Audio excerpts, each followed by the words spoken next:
En los últimos 100 años ha surgido la idea sobre el contagio de las enfermedades infecciosas.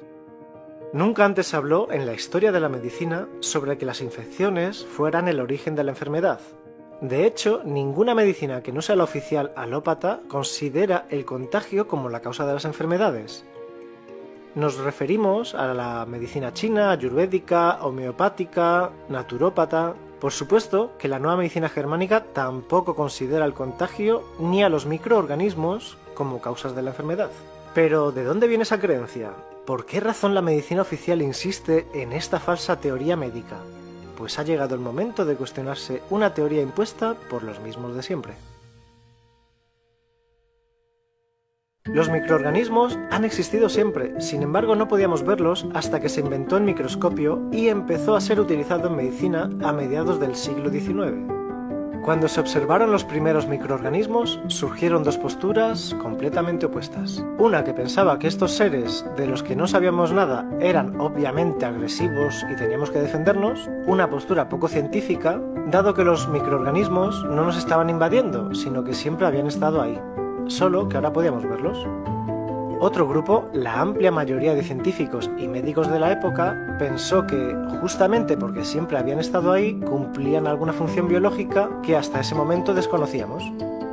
Estábamos en plena revolución industrial y la creación de patentes generaba buenos ingresos a los industriales. Pasteur trabajaba en la industria química, pues era doctor en química y no en medicina. Y pasa a encabezar al primer grupo como el padre de la teoría de la infección. Fue así, alzados por la industria química, como se empezó a levantar la idea de infección con microorganismos, como la única posibilidad de origen de las llamadas enfermedades infecciosas. Sin hacer los estudios necesarios para comprobar esta teoría, se empezaron a crear todo tipo de productos químicos y vacunas para combatirlos. Según los propios libros de historia de medicina, hablan de que estas vacunas fueron probadas en personas usadas como cobayas, animales de experimentación. En nombre del progreso había cierta impunidad en el mundo médico y científico para experimentar con niños de orfanatos o víctimas de guerra. Surgió la microbiología como una nueva ciencia y hubo algunos científicos que comenzaron a observar e investigar a estos nuevos vecinos, estos hasta entonces desconocidos bichitos. Entre esos científicos se encontraba Robert Koch, que era partidario de la teoría de la infección y que estableció 4 postulados que deben cumplirse en todas las enfermedades infecciosas. Los postulados son los siguientes. El agente patógeno debe estar presente en los animales enfermos y ausente en los sanos. El agente debe ser cultivado en un cultivo axénico puro aislado del cuerpo del animal. El agente aislado en un cultivo axénico debe provocar la enfermedad en un animal susceptible al ser inoculado. El agente debe ser aislado de nuevo de las lesiones producidas en los animales de experimentación y ser distinto al inoculado originalmente. Estos son los 4 postulados. Nos vamos a detener un poco en estos postulados y los pondremos en contexto. Todas las enfermedades infecciosas, cólera, difteria, tuberculosis, etc., fueron descritas por médicos y microbiólogos que utilizaron microscopios poco potentes de principios de siglo. Décadas más tarde se utilizaron microscopios de mejor calidad. Y adivinen qué descubrieron. Estas bacterias, acusadas de causar terribles enfermedades, están presentes en todas las personas. En efecto, en todas las personas. ¿No se contradice eso con los postulados de Koch? Pues sí, contradice el primer postulado que dice que para que una enfermedad sea causada por una bacteria, tiene que estar presente en las personas enfermas solamente, no en las sanas. Como nota, para que comprendan los postulados 2 y 3 de Koch, un cultivo axénico es aquel que tiene una sola especie de microorganismo originado a partir de una sola célula. Eso es algo, digamos, casi imposible en la naturaleza, pues todos los lugares están poblados de distintos tipos de microorganismos y cepas de los mismos, que se encuentran conviviendo en equilibrio. Tal vez por eso los experimentos de Koch, en donde inoculaba con un solo microorganismo, generaba alguna sintomatología en las ratas de laboratorio. Un microbio así, como cualquier ser vivo que no está en su ambiente natural, puede causar estragos en otro. Por no mencionar que a las cobayas se las priva de su libertad, se las separa en jaulas y unos seres 80 veces más grandes que ellas las pinchan a diario durante meses. Este protocolo muy probablemente también influya.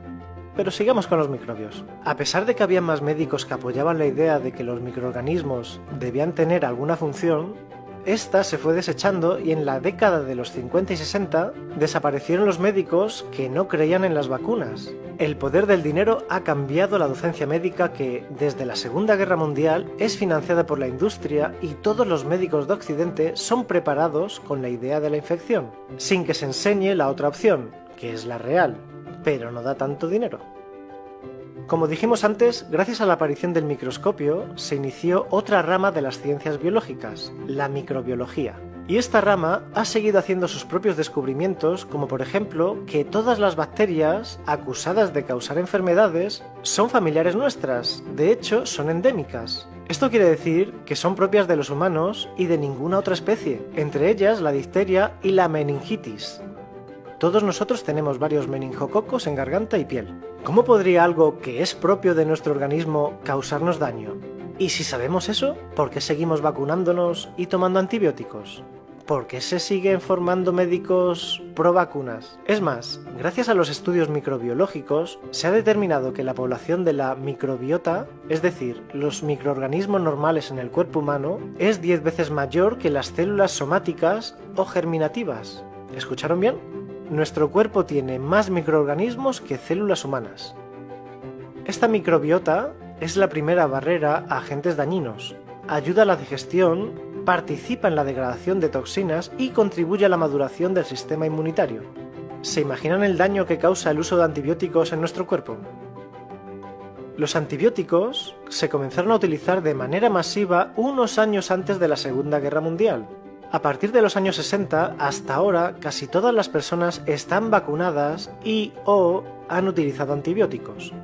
Se les atribuye a estos avances que la población tenga una esperanza de vida mayor. ¿Qué? Ojo, si los antibióticos y vacunas comenzaron a utilizarse masivamente después de los 50, las personas que ahora tienen más de 70 años no pertenecen al grupo desinfectado, entre comillas. Los que sí pertenecen al grupo de experimentación recién ahora tienen 60 años y, curiosamente, han aparecido una variedad de enfermedades que antes no eran problema, que no están dentro de las enfermedades infecciosas, sino que se les denomina autoinmunes. Cáncer, ELA, lupus, fibromialgia, SIDA... ¿No lo habían pensado?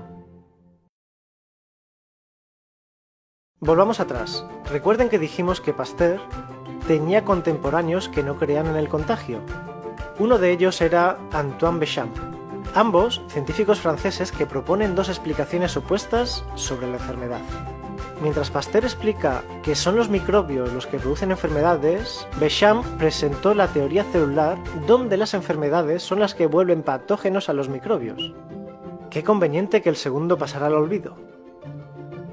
El Dr. Hammer y sus descubrimientos ponen nuevamente a la teoría de Béchamp en la mira y, más aún, demuestra con la cuarta ley biológica el rol beneficioso de los microbios en los procesos involucrados en los distintos programas biológicos, ayudando a eliminar tumores o en la formación de nuevos tejidos. Ya veremos más adelante esta ley con detalle. Por el momento sabemos que el contagio es un nuevo paradigma que se cae porque no tiene sustento científico. Nacemos perfectamente preparados para vivir. Para terminar, una historia curiosa. Abigail y Brittany Hensel son gemelas idénticas que nacieron siamesas el 7 de marzo de 1990 en Minnesota, con una extraña anomalía conocida como policefalia. Los médicos pensaron que no pasarían del primer día de vida. Las niñas fueron creciendo compartiendo sistemas, órganos y extremidades.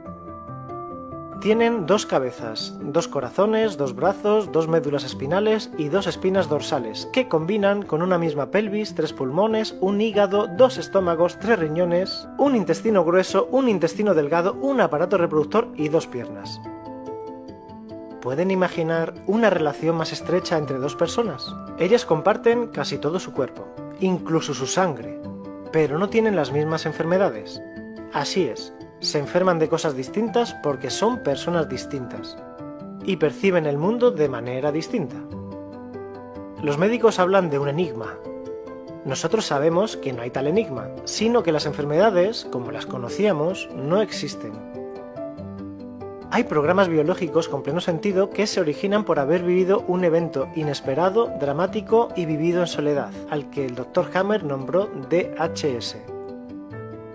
Ni virus, ni bacterias, ni hongos, ni casualidades, ni azar tienen nada que ver. Estas dos hermanas desmontan ellas solas la teoría del contagio instaurada por las empresas farmacoquímicas, con Pasteur a la cabeza, hace poco más de un siglo. Desmontan ellas solas el supuesto rol maligno de nuestros aliados microorganismos que cumplen una función beneficiosa en nuestro organismo y en la naturaleza. Más adelante profundizaremos en la teoría del contagio microbiano, en esa mentira que ha dado millones de beneficios a sus promotores a costa de seres humanos que